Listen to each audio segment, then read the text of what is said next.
వాహనదారులు ఖచ్చితంగా ట్రాఫిక్ నియమాలను పాటించాలన్నారు మంత్రి సీతక్క. అతివేగం ప్రమాదకరమని, కుటుంబాలను దృష్టిలో పెట్టుకుని డ్రైవింగ్ చేయాలని సూచించారు. ఆసిఫాబాద్ జిల్లా కేంద్రంలోని సబ్ జైల్లో జాతీయ రోడ్డు భద్రతా వారోత్సవాల్లో పాల్గొన్నారు సీతక్క. గతేడాది రోడ్డు ప్రమాదాల్లో 213 మంది చనిపోయారని, ఈ సంవత్సరం ప్రమాదరహిత జిల్లాగా నిలవాలని సూచించారు. ఆ తర్వాత జాతీయ రోడ్డు భద్రతా వారోత్సవాల కరపత్రాలను విడుదల చేశారు సీతక్క. అంతకుముందు జనకపూర్లో బాల సాధన కేంద్రం, ఆదర్శ అంగన్వాడీ కేంద్రాన్ని ప్రారంభించారు మంత్రి. ఈ నూతన సంవత్సరం ప్రతి ఇళ్లలో సంతోషం ఉండాలంటే రోడ్డు భద్రత యొక్క పరిస్థితిని మనం తెలుసుకోవాలి. మనం రోడ్డు మీదకి వచ్చినప్పుడు భద్రంగా వెహికల్ నడపడం మూలంగా మన జీవితాలతో పాటు మనల్ని నమ్ముకున్న వారు కూడా మరి సురక్షితంగా ఉంటారు.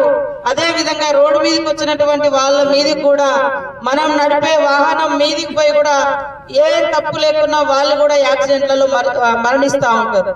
కాబట్టి ఈ యొక్క విషయాన్ని గుర్తుపెట్టుకొని వెహికల్ ఎక్కేటప్పుడు డ్రింక్ చేయకూడదు, అదే విధంగా స్మోక్ జరగకూడదు, అదే విధంగా మరి సెల్ ఫోన్ పట్టుకొని డ్రైవింగ్ చేయకూడదు.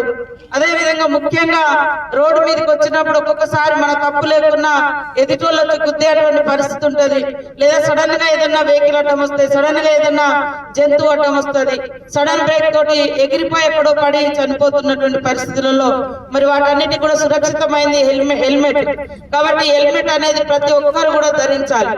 మనం 1000 రూపాయలు ఖర్చు పెడతాం సాయంత్రం డిన్నర్లకో లేకుంటే బీర్లకో బార్లకో, కానీ మన బతుకును సురక్షితంగా ఉంచుకోవడం కోసం మాత్రం ఒక హెల్మెట్ కోసం మనము ఖర్చు పెట్టలేదు.